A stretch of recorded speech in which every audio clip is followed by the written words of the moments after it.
Bonsoir. La région Île-de-France a annoncé suspendre ses subventions en matière de logement. La raison, invoquer la situation budgétaire nationale contraignante. Quelles conséquences pour la création de logements sociaux locatifs en Île-de-France? Nous en parlons avec mon invité.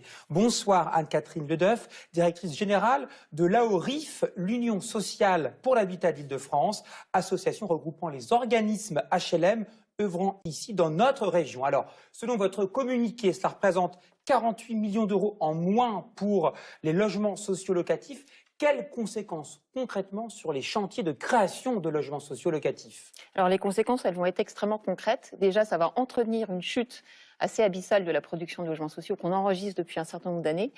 Ça va avoir des conséquences sur l'accès au logement des franciliens et ça va avoir des conséquences aussi sur toute la filière économique qu'embarque avec elle le secteur HLM, les promoteurs immobiliers. Près de la moitié des logements sociaux sont produits par des promoteurs immobiliers.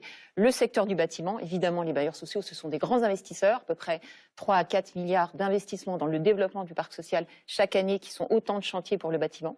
Les architectes, enfin tout un tas de professions qui, évidemment, sont pénalisées par ces chutes annoncées de la production, encore une fois, cette année. Alors donc la région Île-de-France est-elle la seule collectivité, le seul pouvoir public à limiter, à suspendre ces subventions dédiées justement à la création de logements et de logements sociaux locatifs? Alors vous avez totalement raison, ce n'est pas une décision isolée. Malheureusement, le secteur HLM souffre d'un retrait des pouvoirs publics dans le soutien financier au secteur HLM depuis la fin des années 2010.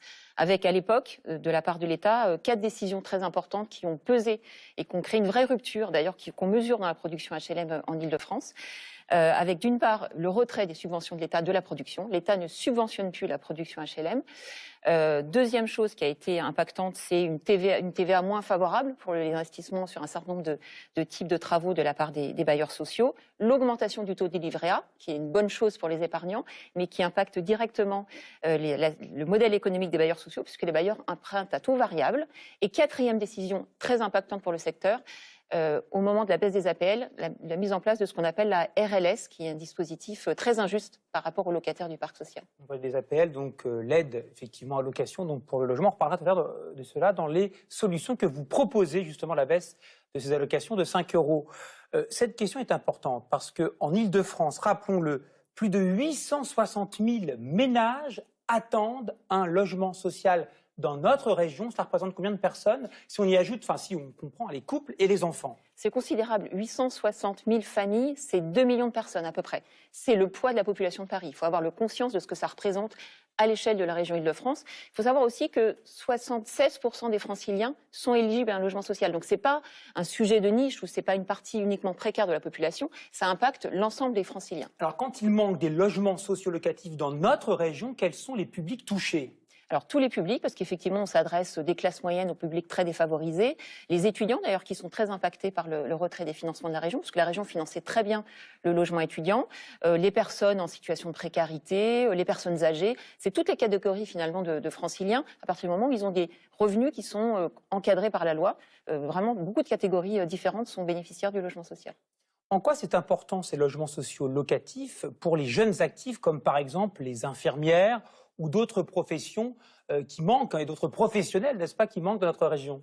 Ce qu'il faut avoir à l'esprit, c'est qu'effectivement, le logement social contribue très fortement au moteur de l'économie francilienne, qui est très importante en France et en Europe, puisque 91% des travailleurs qu'on dit de première ligne, donc ceux qui ont beaucoup été mobilisés pendant le Covid, par exemple, 91% de ces personnels-là sont éligibles au logement social. Ils n'ont généralement pas d'alternative à se loger au-delà de ce type de segment. Et le grand problème ici en Île-de-France, ce sont que les salaires, en fait, n'ont pas suivi la courbe de l'augmentation des loyers. Est-ce que c'est crucial chez nous, ce problème des salaires par rapport aux loyers? Oui, tout à fait. Alors, c'est un phénomène national, mais en Île-de-France, on a vraiment un effet de loupe par rapport à la situation nationale.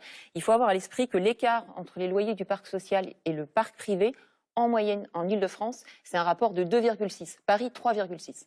Alors parlons maintenant des solutions justement. Donc vous disiez la baisse des APL en 2018, les fameuses allocations logement, baisse de 5 euros. Cela a entraîné une baisse des loyers qui a coûté 1,3 milliard d'euros par an à l'échelle nationale. À vous, bailleurs sociaux, quelles mesures d'urgence réclamez-vous sur ce dossier? Alors effectivement, globalement, nous on demande un retour des pouvoirs publics, évidemment, dans le financement du logement social et singulièrement l'État, puisqu'il faut savoir que le logement, c'est une compétence de l'État.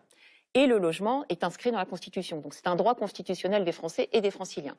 Et une des mesures qui pour nous est une mesure d'urgence, c'est effectivement la suppression de ce dispositif de RLS, c'est-à-dire le retour de l'État dans le financement qu'il a retiré au titre des APL dans le parc social, et en contrepartie de ça, de permettre aux bailleurs sociaux de retrouver les loyers qui étaient les leurs précédemment. Et donc de retrouver effectivement cette économie de 1,3 milliard. Alors, également, vous demandez ici en Ile-de-France des mesures d'encadrement du prix du foncier, donc ces terrains sur lesquels on va construire des logements sociaux locatifs. On sait que c'est très important aussi en Ile-de-France.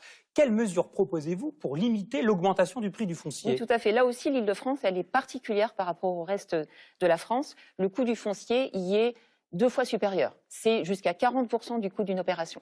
On a conscience de la difficulté budgétaire du moment, des collectivités locales, on l'a dit, mais aussi de l'État. Je ne remets pas de côté la question de la RLS, on y tient beaucoup. Pour autant, on réfléchit aussi à des mesures qui ne coûtent pas d'argent public. Et donc, la question de l'encadrement du foncier, pour nous, est une mesure réglementaire qui peut avoir beaucoup d'effets, justement, en maîtrisant cette inflation des coûts du foncier qui est très préjudiciable. Mais comment faire concrètement? Le principe, alors il y a déjà des dispositifs réglementaires qui existent, donc il y a des principes de bonne pratique qu'il faudrait plus étendre, plus fortement en Ile-de-France. Et puis on porte des principes d'innovation réglementaire, de faire de l'Île-de-France un terrain d'expérimentation, d'un encadrement du foncier, dans l'esprit de l'encadrement des loyers qui existe déjà. Alors selon vous, la création de logements sociaux est un bon investissement pour les collectivités et même pour l'État. Pourquoi? Tout à fait. Alors c'est nécessaire, c'est une obligation, c'est un droit constitutionnel, mais c'est aussi un bon investissement puisque quand on investit 1 euro d'argent public, on a un retour en fiscalité de plus de 2 euros. Donc c'est là où est le paradoxe, c'est-à-dire qu'on a un retrait un peu précipité des pouvoirs publics du fait de la situation budgétaire, mais investir dans le logement et dans le logement social, c'est un effet démultiplicateur sur les ressources locales.